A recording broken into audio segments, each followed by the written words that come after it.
우리는 영접이란 것을 우리 너무 잘 알고 있고, 또 우리 현장에서 우리를 통하여서 영접하면서 하나님이 또 역사도 하시고 하십니다.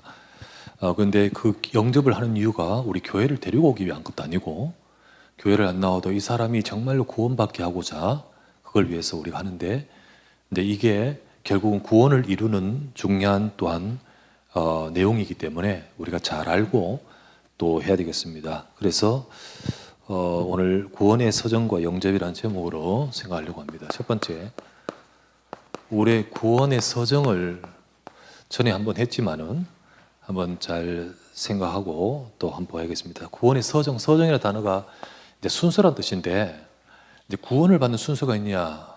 예, 구원이 하나님의 역사고 눈에 딱 보이는 순서는 없습니다. 그리고 그게 한꺼번에 또 될 수도 있고요. 그러나 이 어떤 성경적인 또 논리적인 의미에서 이 서정 순서가 있기 때문에 또 엄격하게 또 분명하게 차이가 있는 순서의 시간적 차이가 있는 것도 있고요. 자, 7가지, 9가지 있습니다. 첫 번째, 우리가 뭐라 해도 내가 어떤 사람을 구원한 것이 아니라 제일 먼저는 예정이 필요합니다. 구원에는 예정이 필요해요. 그래서 하나님의 예정하심이 아니면 어떤 자도 구원받을 수 없고 또 구원할 수도 없습니다. 예정이 두 번째는 뭐냐면, 하나님은 예정하신 세상의 많은 사람들 속에 하나님이 구원하시려는 때에 하나님께서 부르십니다. 이걸 소명이라 그래요. 소명. 그리고 이 소명, 자, 예정은 무슨 의미냐면 하나님이 구원하시기를 위해서 오래전에 하나님의 때에 작정하신 겁니다. 내가 구원할 자를. 두 번째 소명은 그 작정된 사람, 작정한 사람이 어느 시점, 인생의 어느 시간표인지는 하나님께 달렸지만은 이 사람을 부르시는 겁니다. 근데 이 부르시는 것이 소리로 누구야 오너라 라고 부르시지 않고요. 그렇게 부른 것이 아니라 복음을 듣게 하시는 것. 그게 부르심이고요. 또는 어떤 사건을 통해서 어쨌든 복음을 듣고 주께로 나오게 하는 것. 이게 부르심입니다. 때로는 이 부르심 속에 큰 어려움을 겪으면서 부르심을 받을 때도 있고, 어떨 때는 어떤 전도자에서 복음을 증거해가지고 이때 예정된 이 사람이 복음 받도록 하신 것. 이 부르심입니다. 자, 그리고 세 번째, 그 부르신다고 다 전도 받는다고 다 구원받느냐? 아니거든요. 아니란 말이죠. 그런데 그때 이 부르심에 반응을 하는 사람이 있어요. 반응을 하고 딱 그 부르심과 그 복음 증거함 속에 반응을 딱 하면서 어떤 변화가 딱 되는 거예요. 그걸 중생이라고 합니다. 중생. 자, 이 중생, 성령께서, 이게 누구의 작업이냐? 성령의 작업입니다. 성령께서 그 마음에 새롭게 하시고, 그리고 새롭게 하시고 구원하기 위해서 역사하신 거예요. 그걸 중생이라 합니다. 이 중생한 이 하나님께서 그 마음에 돌같은 마음이 아니고 하나님의 말씀을 받고 이 변화되도록 이 마음에 역사하신 거예요. 그러는 가운데 이제 이 말씀이 그 속에 이제 믿어지고 그러면서 변화받습니다. 자, 이걸 회심이라고 그래요. 자, 회심이란 단어는요, 두 단어가 같이 복합되어 있는 단어예요. 자, 이게 어떤 뜻이냐면 회개와 믿음이 같이 들어가 있는 단어입니다. 이제 그때 이제 회개하며 믿습니다.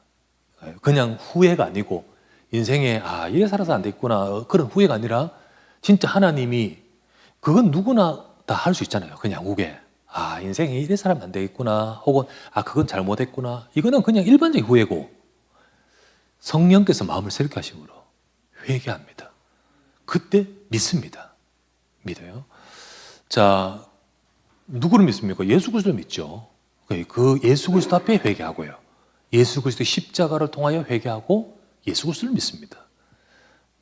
자, 다섯 번째, 그때 이제 하나님이 그 죄와 그 모든 것을 또 구원하시고 해결하시고 우리를 의롭다 하십니다. 칭의라 그래요. 칭의. 칭의. 하나님이 우리는 의가 없는 자잖아요. 사실 예정하신 이유가 죄인인 우리를 구원하시기 위해 예정하셨잖아요. 근데 그 죄인을 하나님 부르시고 이 사람에게 이 복음을 받도록 마음을 주시며 복음 앞에 회개하면서 믿을 때, 그 예수 그리스도를 믿을 때 우리의 죄를 주님이 십자가 지셨구나. 그리고는 그 주님의 의가 우리에게 오는 거예요. 우리 주님께서 우리에게 의를 전가한다고 합니다. 전가. 그래서 우리는 의인이 아닌데 하나님 의롭다 보시는 거예요. 이게 칭의라고 합니다. 그래서 우리를 의롭다함을 받습니다. 함을 받습니다. 자, 지금 5가지 했는데 4개 다 할 겁니다. 영접은 어딜까요? 영접이라는 단어는 구원의 서정에 안 나와요. 안 나와요. 신학적인 정확한 단어 속에 성경의 주 의미를 따라 하는데, 우리가 영접이라는 단어는 성경에서 요한복음 1장 12절. 근데 이 영접이란 것이 우리 전도할 때 그 영접이라는 단어는 아니거든요. 그래도 우리가 전도 현장에서 이게 필요하기 때문에 이 단어를 쓰고 영접이라는 말을 쓰는데, 영접, 우리가 전도할 때 쓰는 영접이라는 단어는 어디에 해당될까요? 어디에 해당될까요? 요겁니다. 그죠? 요겁니다. 여기에 영접에 해당됩니다. 자, 영접에 해당된다고 할 수 있습니다. 자, 근데 우리가 복음을 주고는요, 이 사람이 그 마음에 이제 영접을 하는데, 자, 우리가 여기서 이제 조금 이따 하겠지만은, 결국은 이게 없이 이것만 한다고 되는 건 아니겠죠. 그죠? 이게요. 결국은 하나님이 새롭게 하시고, 우리가 누군지는 몰라요, 이 사람이. 이 사람 누군지 몰라요. 어떤 사람, 하나님이 예정하신 사람 몰라요. 가서 복음을 던지고. 그런데 결국은 우리가 영접시킨다고 구원받는 것이 아니라 이게 돼야 구원받잖아요. 그죠? 이게 돼야 구원받는. 그래서 그 마음에 우리가 중생을 살피지 않고서 무조건 영접한다고 구원받는 건 아닌 거거든요. 구원받는 건 아닙니다. 계속해서 하겠습니다만은, 결국 영접은요, 회개와 믿음이라고 했습니다. 그러면 이게 없이 영접하면 될까 안 될까요? 그 의미가, 영접이라는 단어가 우리가 너무 단편적으로만 알게 되면 진짜 중요한 걸 빼버리는 수가 있어요. 그래서 믿어라, 영접하라 하는데 정말 이 부분 없이 하면 이제 그냥 얄팍한 수준이 되는 거죠. 자, 계속해서 좀 보겠습니다. 6번째. 자, 구원의 서정 단계에서 쭉 제가 영접하고 하나님이 그걸 곧 믿고 회개하면서 하나님 칭의, 어렵다 하신 자에게 나오는 것이 양자됨입니다. 곧 하나님이, 우리가 하나님 자녀됐다 하는 겁니다. 자, 자녀. 7번째. 자, 이게 하나님 자녀되면 끝났지 뭐. 그렇지 않습니다. 구원이. 하나님은 구원받은 하나님의 자녀. 사실은 어려운 자가 아닌데 어렵다 하시며 자녀된 우리를 하나님께서 어떻게 하시냐면, 이제 본격적으로 성령께서 우리 속에 오셔서 성화시켜 가시죠. 성화. 그래서 이를 점점 더 거룩해져 가도록 하나님이 기뻐하실 자로 만들어 가십니다. 8번째. 구원의 서정 단계에서 8번째는 뭐죠? 견인이라고 합니다. 견인. 견인이라는 것은 뭐냐? 진짜 이렇게 해서 진짜 구원받은 하나님 자녀는, 견인이라는 뜻은요, 끝까지 믿음을 지킨다는 의미입니다. 끝까지 믿음을 지켜요. 그래서 견인이라는 말은 견고하게, 확고하게 인내한다는 뜻입니다. 끝까지 믿음을 지켜요. 그런데 이거를 우리 편에서 믿음 지키는 것만이 아니고, 이 의미는 하나님이 끝까지 보호하심으로 믿음 지키게 하신다는 겁니다. 그게 견인이에요. 그래서 이게 꼭 우리 편에서의 단어로 끝까지 참다는 뜻이 아니고, 하나님이 끝까지 하시고 그 정확한 구원을 받은 자는 끝까지 믿음 지킵니다. 아무리 정말 어렵고 힘들 속에서도 이 비밀이 있는 자는 하나님이 도와주시고 그 절대 흔들리지 않습니다. 그렇게 믿음을 지키고, 그걸 견인이라고 해요. 그리고 마지막 9번째. 결국 이 사람을 하나님께서 나중에 천국에 들어갈 때 혹은 재림할 때 우리 인생이 영화, 이거는 이 땅에서 되는 것이 아니라 나중에, 그래서 완전한 상태 됩니다. 이 구원의 서정이라 합니다. 자, 구원의 서정은 시간적인 주 배열이겠지만은 딱 시간적으로 동시에 딱 그렇게 시간 차례대로 되는 건 아닙니다. 그러나 분명한 것은 이거와 여기는 시간적 차이가 있어요.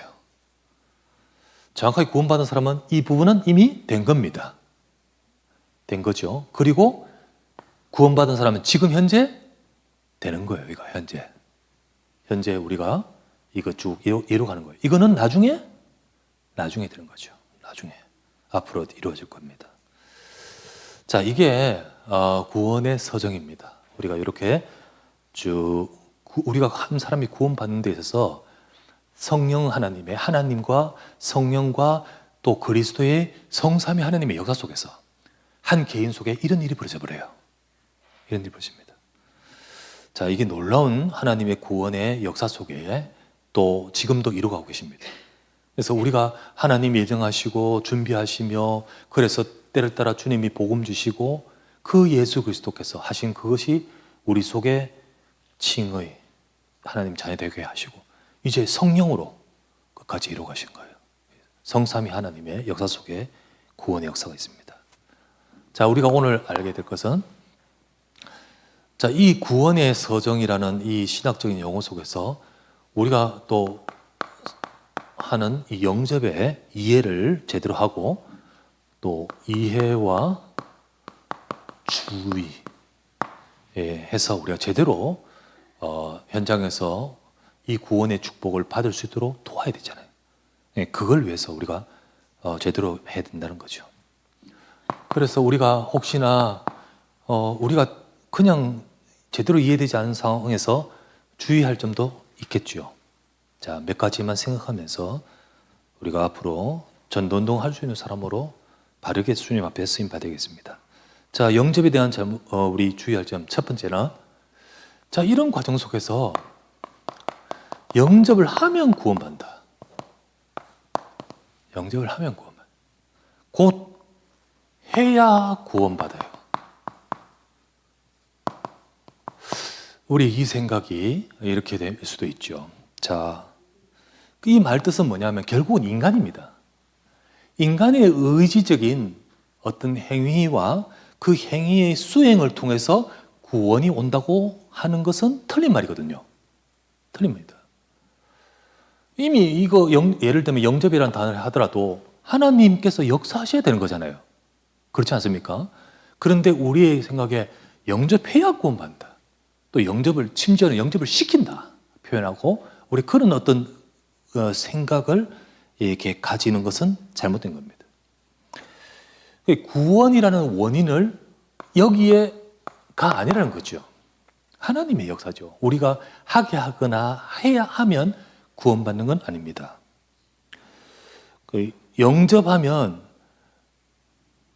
영접을 했기 때문에 하나님이 생명을 주신다. 이 말은 벌써 내가 주인이요. 우리가 하는 거예요. 그 개념이 잡은 수 있어서요. 자, 우리 오늘 읽었습니다. 요한복음 1장 12절 너무 잘 아는 말씀. 영접하는 자, 곧 그 이름을 믿는 자는 하나님의 자녀가 되는 권세를 주셨으니 라고 하시는데 근데 1장 13절 보세요. 자, 이 사람은 혈통으로나 육정으로 나지 아니하고 사람의 뜻으로 나지 아니하고 오직 하나님께로부터 난 자들이니라. 우리가 영접이라는 이걸 영접이라는 단어로 많이 쓰면서 우리가 사용하는데 또 엄격하게는 그런 의미가 아니지만은 또 그 의미도 들었어요. 그래서 이 단어를 쓴다면 근데 그 영접이라는 그 배경 속에는 육정으로나 사람으로 되는 게 아니고 여기 뭐라 되죠? 하나님에 의해서 되는 겁니다. 그래서 하나님께로부터 난 자들이라 이렇게 표현되어 있죠. 이게 순서상에서 여기 먼저 다 있고 여기 13절이라서 그렇지 여러분 이게 영접의 원인이 중생이 영접하게 하는 겁니다. 여기 나오다시피 영접의 원인이 중생이지, 원인이 중생이지, 영접이 중생의 원인은 아니라는 거죠. 무슨 말이냐? 중생한 사람이 하나님이 영접하게 하신 거예요. 영접했으니까 중생되는 게 아니라는 거죠. 이거를 이제 이게 요 의미입니다. 물론 이게 시간적으로 막 이렇게 순서로 탁탁 가는 건 아니죠. 그런데 그래서 요 구절에 포함되어 있다시피 영접하는 그때 그 속에 하나님께로부터 난 자들이라. 우리는 영접이라는 것을 우리 전도 현장에서 실질적으로 하다 보니까 이게 어떻게 되냐면 하나님께서 난 자들이라는 이 중생에 대한 비밀을 놓친 채 내가 하면 혹은 하게끔 하고 하면서 이것이 구원을 주는 것으로 생각하면 안 된다는 겁니다. 심지어는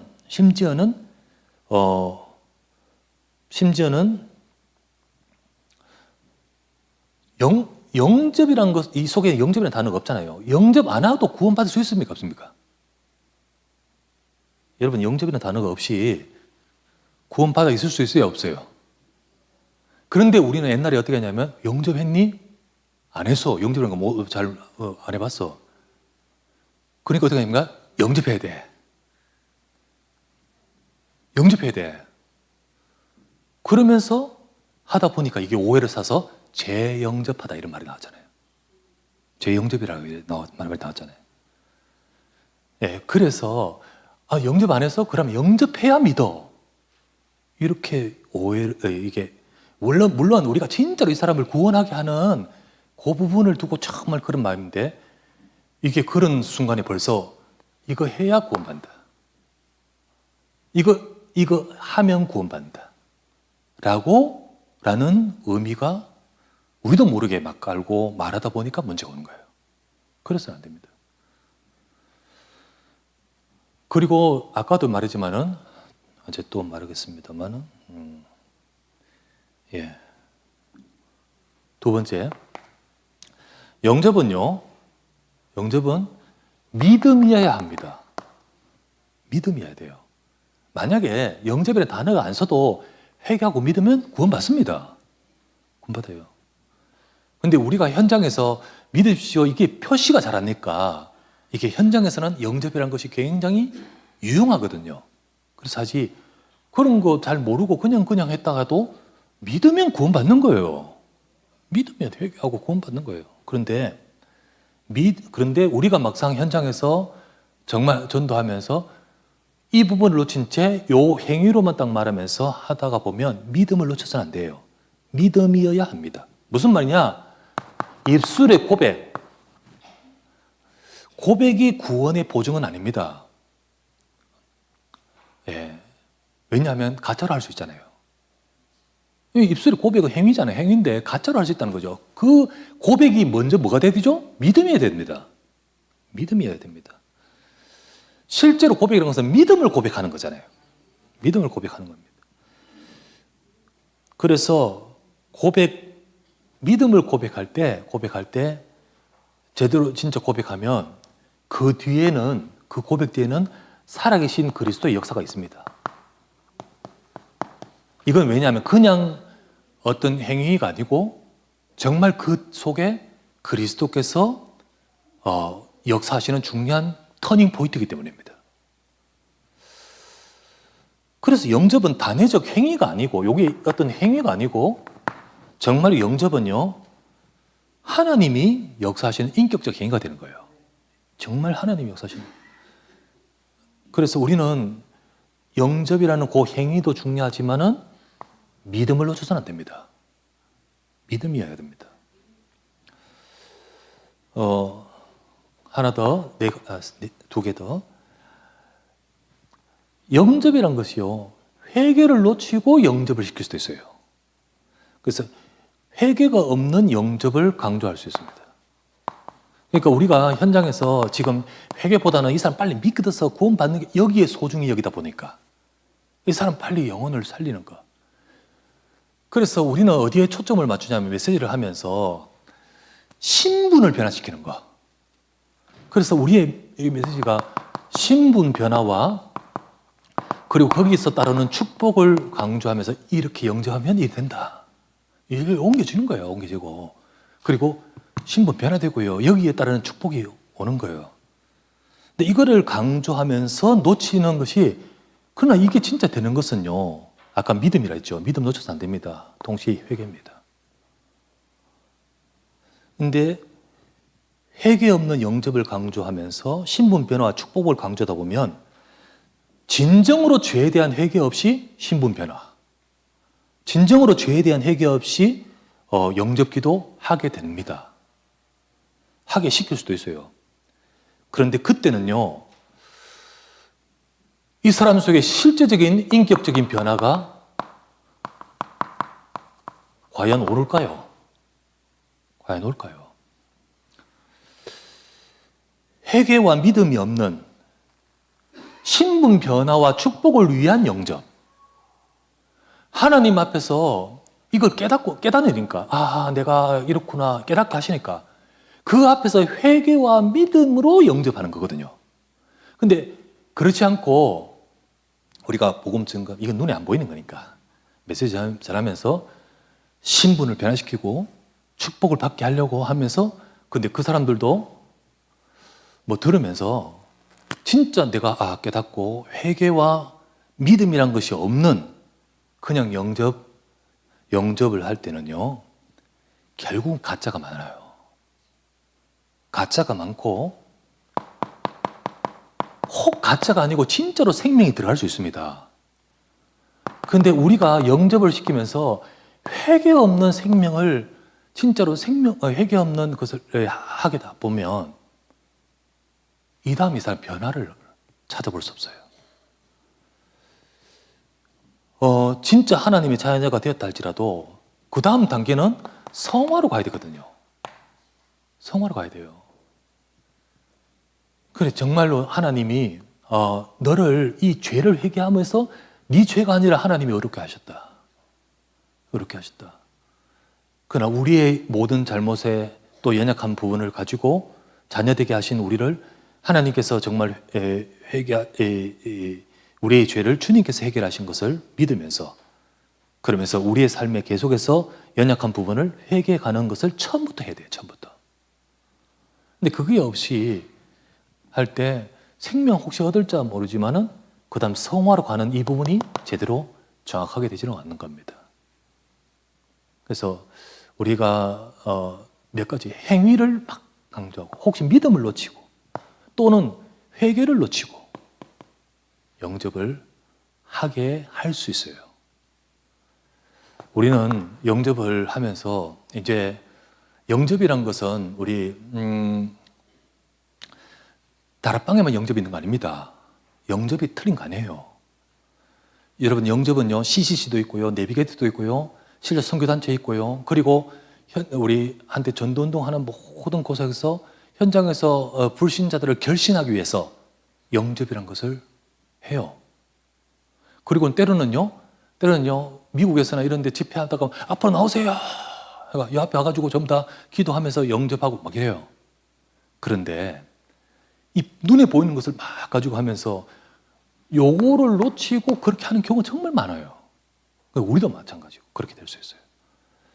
그래서 진정한 우리가 현장에서 한 사람을 이 구원의 서정 속에 딱 만나지고 이 사람을 돕고 제대로 된 열매를 맺도록 하기 위해서는 우리가 무턱대고 영접을 시키는 것이 아니라 이 영접이 얼마나 중요하고, 또 이 영접 속에서 정말 이 사람이 이게 지금 맨날 해서 구원받는 게 아니라 정말 예수 그리스도에 초점 맞추고 정말 믿게 하고, 그리고 자신의 모든 삶에 돌이켜서 진정한 생명 얻을 수 있도록, 그렇게 우리가 영접이라는 의미를 제대로 가져야 됩니다.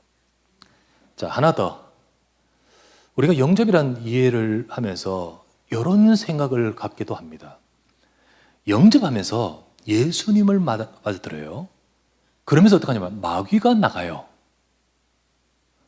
예수님을 믿으면서 마귀가 나가요. 이렇게 영접을 생각하는 경우가 있습니다. 자, 영접. 마귀가 나가거나 또는 마귀에게서 빠져나오는 것. 맞잖아요. 영접. 마귀 여기서 빠져나오는 거 맞지요. 자, 그런데 이제 제가 뭘 말씀드리냐면 이것이 지나친 강조가 영접의 참 의미를 벗어나는 거예요. 자, 보세요. 영접이란 것은 그리스도를 모시고 마귀가 빠져나가는 것으로 이해되어서는 이런 개념을 가져서는 안 됩니다. 자, 그림을 보세요. 자, 그림 보여드릴게요. 자, 이 그림 알죠? 이게 복음편지 몇 과에 나오는 그림이에요? 몇 과? 7과에 나옵니다. 자, 그 다음 그림 한번 보여주세요. 다음 그림. 자, 여기 현장 복음 메시지예요. 자, 3과에 나옵니다. 자, 쭉 밑으로 내려면 같은 그림이 나오죠. 자, 지금은 현장 복음 3과에서 저 밑에 그림 빠졌어요. 그리고 복음편 7과에서 지금 이 그림이 수정되어 있어요. 자, 이 그림 첫 번째 자연인이라는 그림 보여주세요. 계속 자연인이라는 그림.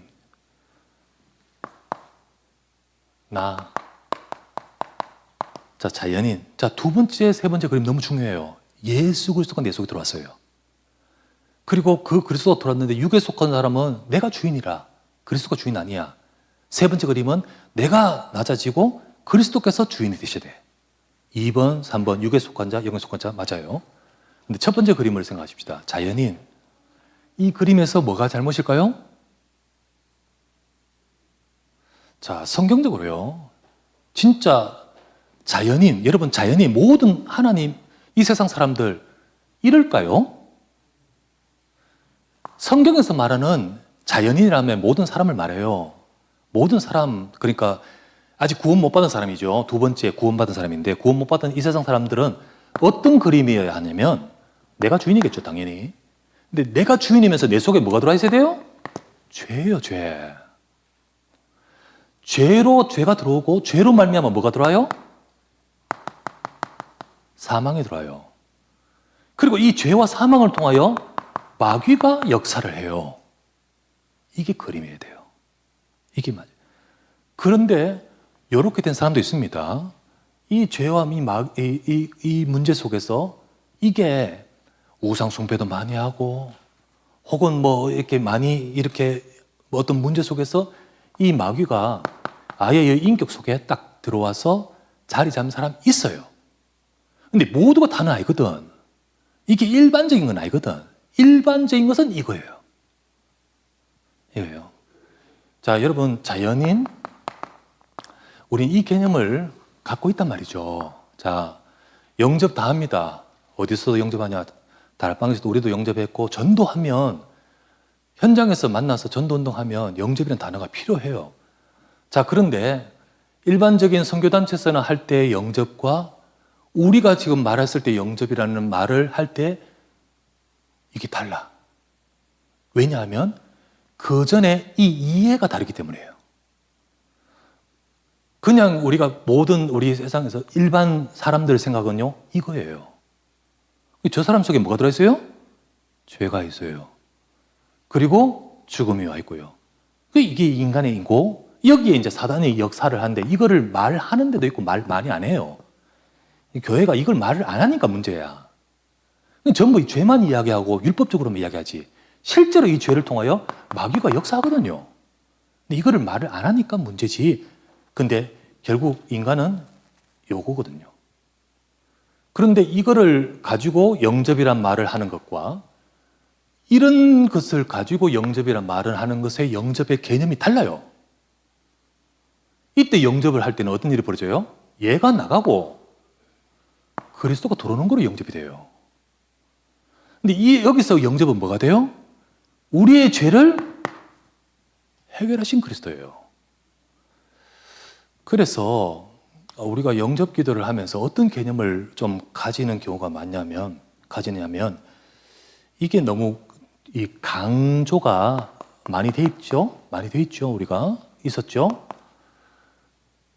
이게 죄보다는 마귀가 더 강조되고 실제로 성경적 의미로 인간 속에 죄가 있고 죄로 인하여 사망이 있고 이 마귀가 이 속에 들어와 있는 게 아니고 마귀가 완전히 뭐 세상 임금이라 해서 모든 사람들 요 속에 들어와서 좌지우지하는 게 아니고 이 세상을 죄에 묶여있는 이 인생, 죄의 종을 이 마귀가 지배하면서 유혹하면서 그러면서 법적인 권세를 가지고 역사하면서 하는데 이거를 너무 이거로만 강조를 하다 보니까 이 기본에 의해서 영접이라는 단어도 약간 개념이 틀린 거죠.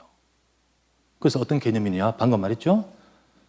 그렇게 말은 안 할 수 있지만요. 막상 이 메시지 하다 보면 영접할 때 마귀가 나오고 주님이 들어온다. 이게 불신자들은 어떤 개념을 가냐면요. 신을 새로 받아들이는데 이 신은 나가고 이 신은 들어와요. 예, 그렇게 됩니다. 우리는 이런 개념은 정확하게 아니죠. 자, 예수 그리스도는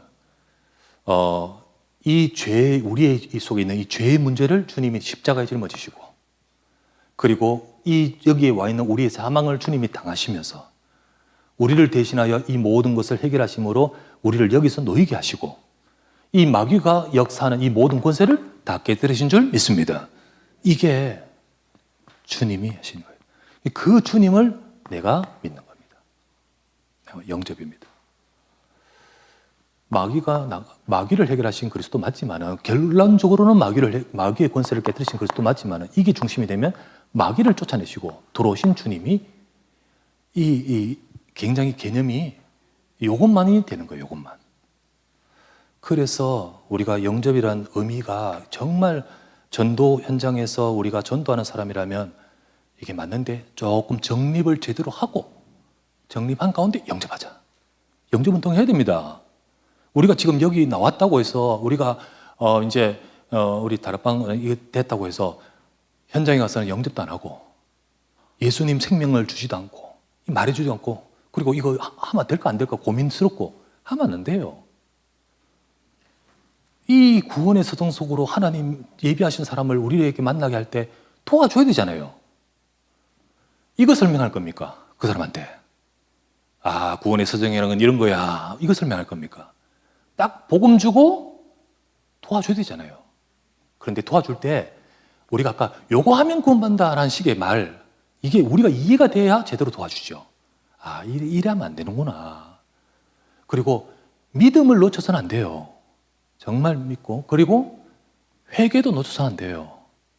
그러면서 세 번째, 우리가 이 인간이란 이 부분의 문제를 제대로 알 때 마귀가 나오고 예수님 들어오는 식의 그런 표현이 아니죠. 그래서 우리가 제대로 현장에서 영접을 우리 해야 됩니다. 자,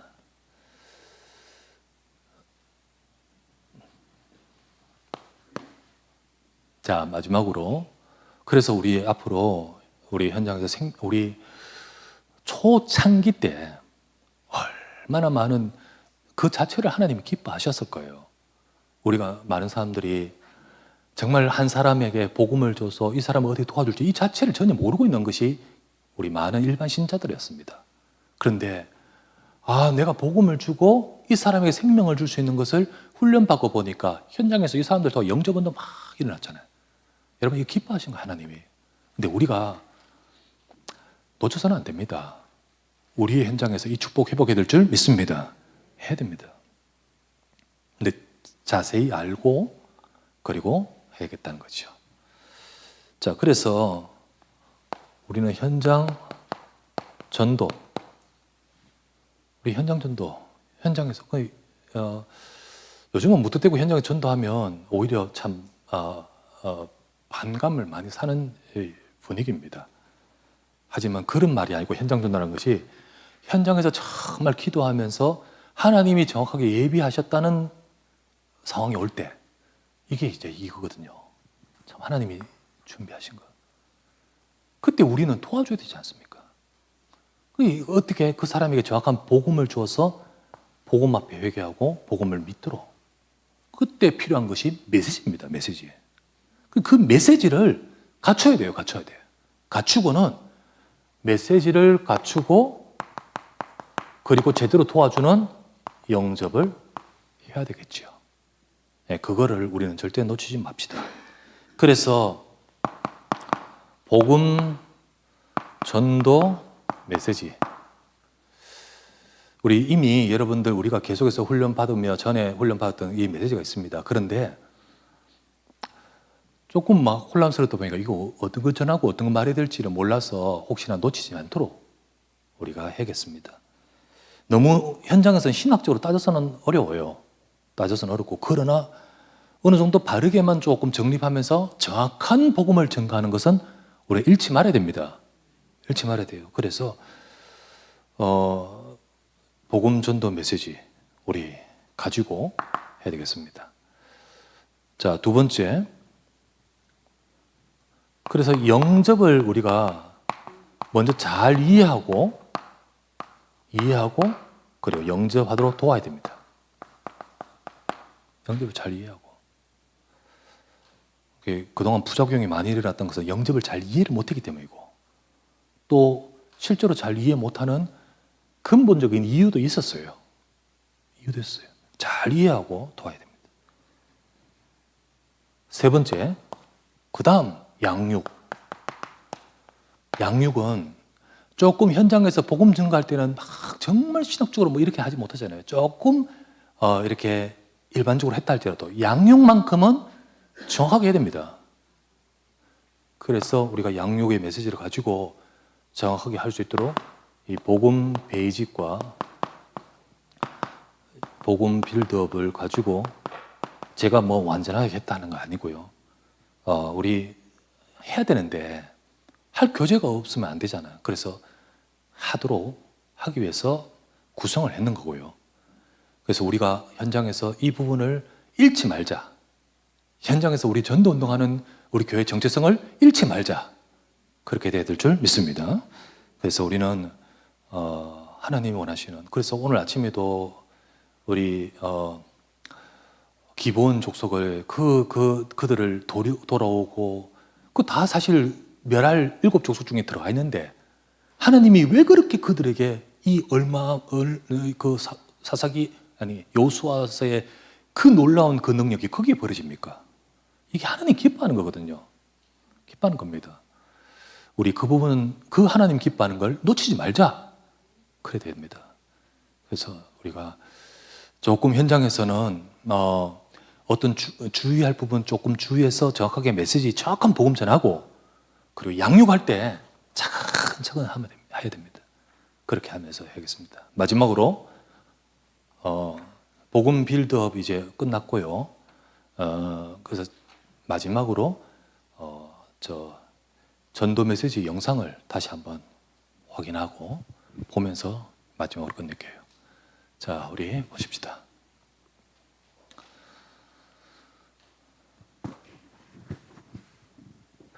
구원의 복음 메시지. 하나님께서 사람을 창조하실 때 사람을 하나님의 형상 닮은 영적 존재로 창조하셨습니다. 창세기 1장 27절에 하나님이 자기 형상, 곧 하나님의 형상대로 사람을 창조하시되 라고 하십니다. 사람은 하나님을 닮은 영적 존재이기에 하나님과 교제하고 함께할 때 하나님이 주시는 복이 있고 행복한 인생이 됩니다.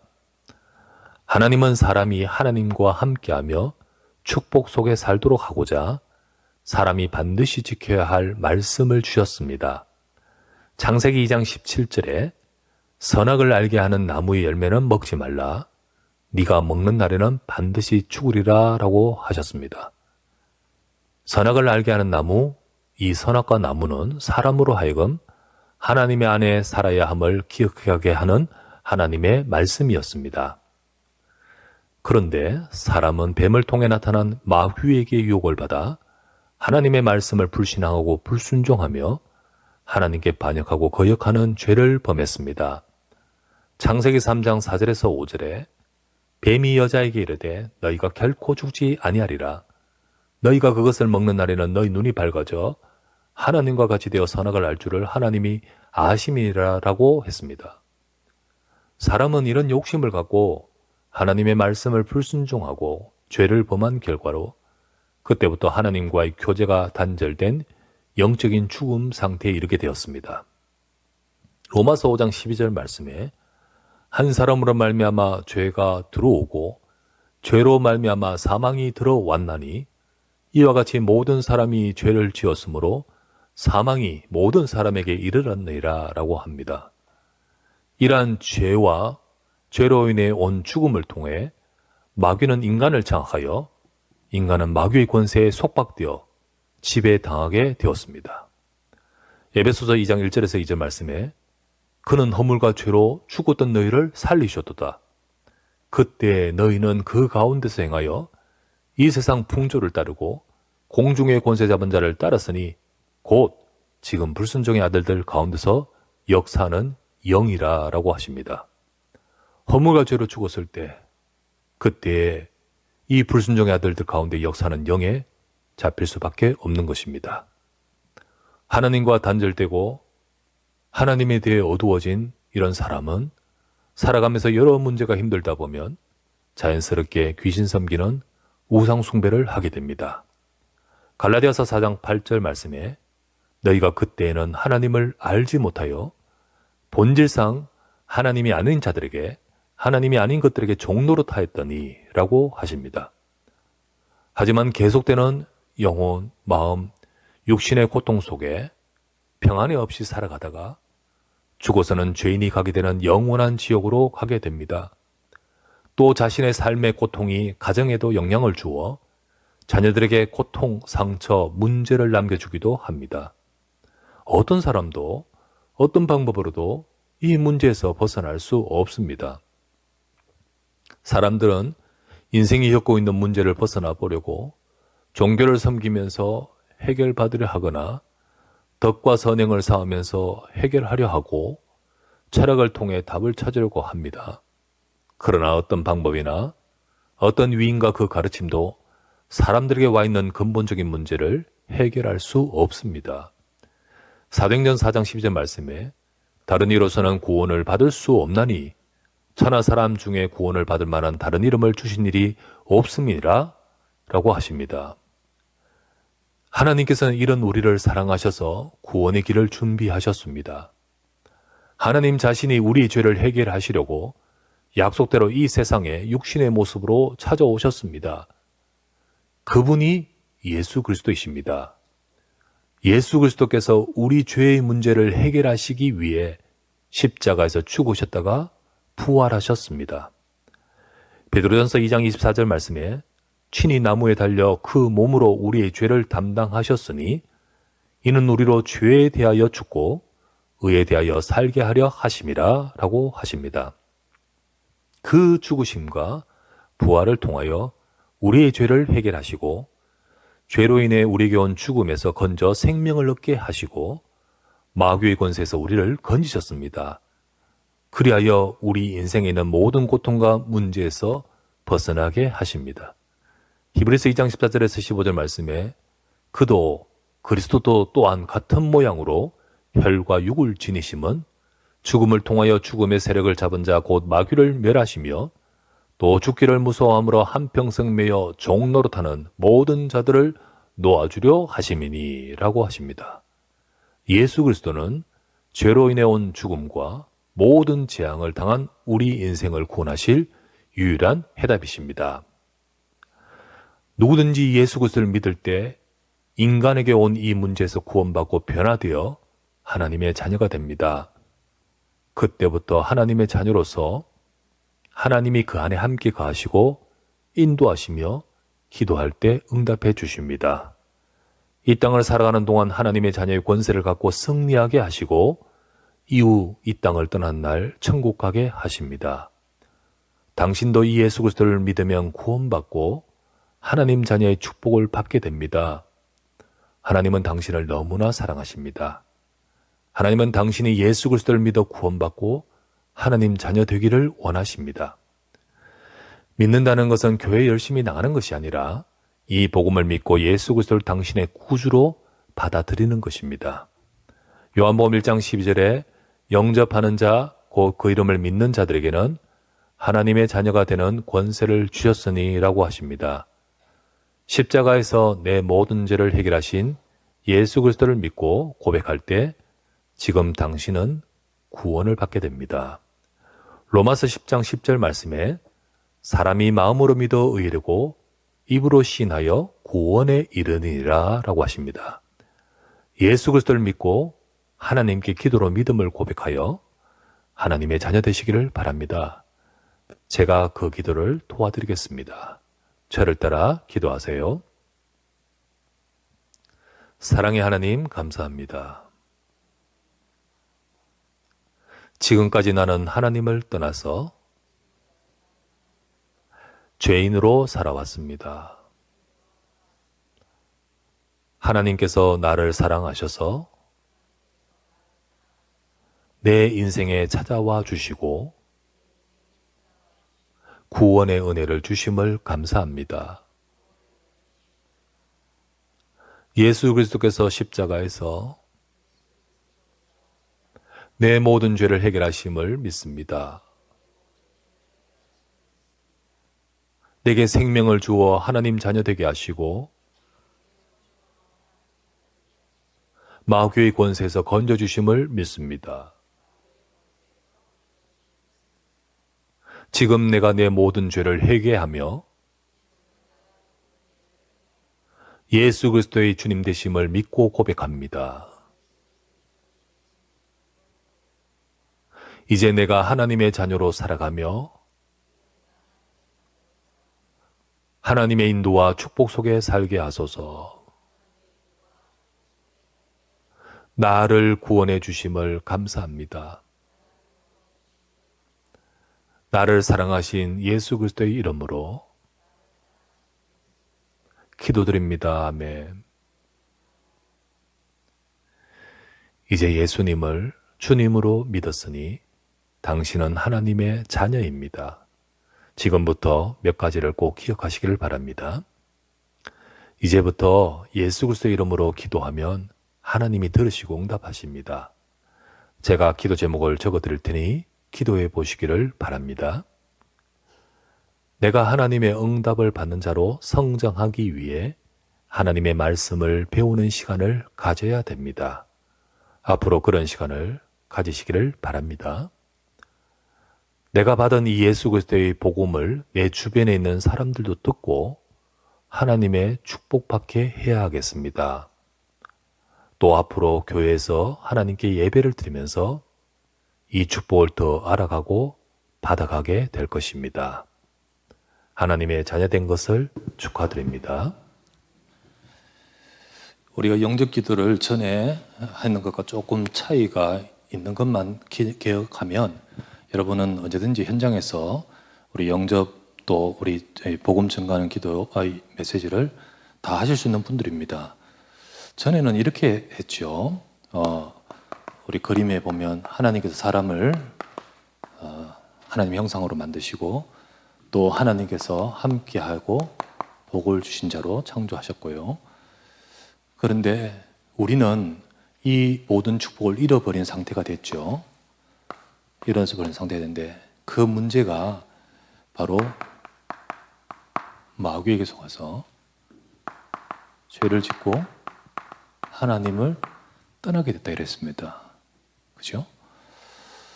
그래서 우리 인간에게는 불신자의 6가지 상태가 온 것으로 이야기했죠. 근데 제가 우리가 진짜 문제는 결국은 이 죄의 문제예요. 그래서 죄로 인해서 우리에게 인간의 상태가 지금 죽음이 와 있고 그 죄와 죽음을 통하여 지금도 사단은 역사하고 이거를 모르니까 인간은 계속해서 우상 숭배 속에서 있는데 그 정신과 또 마음과 삶의 이 고통과 문제는 끊이지 않고 계속된다.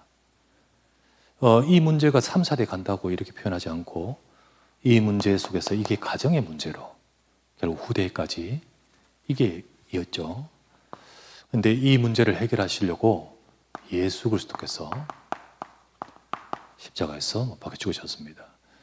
예수님이 우리의 죄를 해결하시면서 죄로 인하여 우리를 죽음에서 건져 살게 하시고 마귀의 권세를 깨셨습니다. 그로 인하여 우리 인생에 있는 모든 문제를 다 해결하신 거예요. 이 사실을 믿을 때 우리가 이거를 또는 뭐 사람들은 이것을 종교 또 뭐 선행 철학으로 해결하려고 하는데 이것은 안 된다는 거. 이거는 전에도 했던 거고요. 이것을 믿을 때 우리가 하나님의 자녀되고 하나님이 그 사람을 인도하시고 또 응답하십니다. 우리의 삶에 하나님이 이 땅에 권세를 주시며 살아가면서 하나님은 우리를 이 땅에서 나중에 천국 가게 하십니다. 어떤 마귀 결박권, 뭐 천사 동원권 구체적으로 이런 이야기하지 않고요. 우리에게는 권세가 있으니까요. 이 권세를 갖고 살아가게 하십니다. 이것을 주님은 이 예수 그리스도를 믿고 그리고 회개하면서 주님을 고백할 때 우리 구원받습니다. 그것을 우리 현장에서 도와줄 수 있는, 그래서 영접 기도를 이제 이때 하는 거죠. 자, 이거를 우리는 우리 현장에서 절대 잃지 말고 놓치지 말고 생명운동을 해야 되겠습니다. 그러나 그 영접이란 단어를 우리 옛날에 비춰서 생각하면서 하지 말고 이제는 이게 영접이라는 것이 정말 구원을 생명운동하는 데 있어서 중요하게 우리가 또 필요한 결신하게 할 중요한 우리 또 과정인데, 그러나 정확하게 이해하면서 그러면서 영접을 도와주고 그 영접으로 이끌어주고, 그래서 영접 생명 얻게 해서 우리 생명운동을 계속해서 할 수 있는 저와 여러분이 되어야 됩니다. 우리 계속 이번 주부터는 또 우리 목자 전도학교가 시작하고요. 우리가 또 여러 가지로 많이 하지만은 이 중요한 부분을 우리는 잃지 말고 계속해서 전도운동에 쓰임받는 우리 모두가 되기를 주의 이름으로 부탁하고 축원합니다. 기도합시다.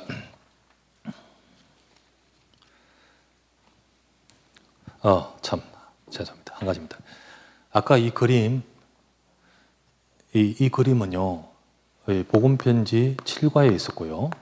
그리고 현장 복음 메시지 3과에 있습니다. 3과에 있어요. 이래 돼 있어요. 그런데 이 복음편지 7과는 달라요. 이게 마귀가 들어있을 때도 있고 안 들어있을 때도 있어요. 안 들어있을 때도 있어요.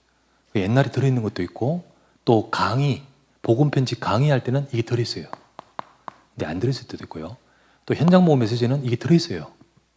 그리고 또 뺐어요. 지금은 빠졌어요. 그런데 어쨌든 우리가 그만큼 요렇게 들어와서 가지고 있다. 이거는 분명한 겁니다. 그러나 이제 가만히 보니까 이게 조금은 요 그림상에서 벌써 표시가 드러나지요. 우리가 바르게 하면서 인도받아야겠습니다. 기도합시다. 주님 감사합니다. 오늘도 우리에게 정말 우리가 생명운동, 그리스도운동 할 수 있도록 우리 교회를 통하여 현장의 기부원 족속 같은 구원받을 자를 살릴 수 있는 바른 우리 생명운동 할 수 있는 주의 교회가 되도록 인도하여 주시옵소서. 우리가 현장에서 복음받을 자 그리고 복음으로 구원하게 할 일에 우리가 정말 준비되고 또 그렇게 쓰임받을 수 있는 이거를 놓치지 않도록 주여 우리를 또 사용하여 주옵시고, 현장 지역마다 하나님이 기뻐하실 이 그리스도의 복음의 증인되도록 인도하여 주시옵소서. 감사드리고 예수 그리스도 이름으로 기도드립니다. 아멘.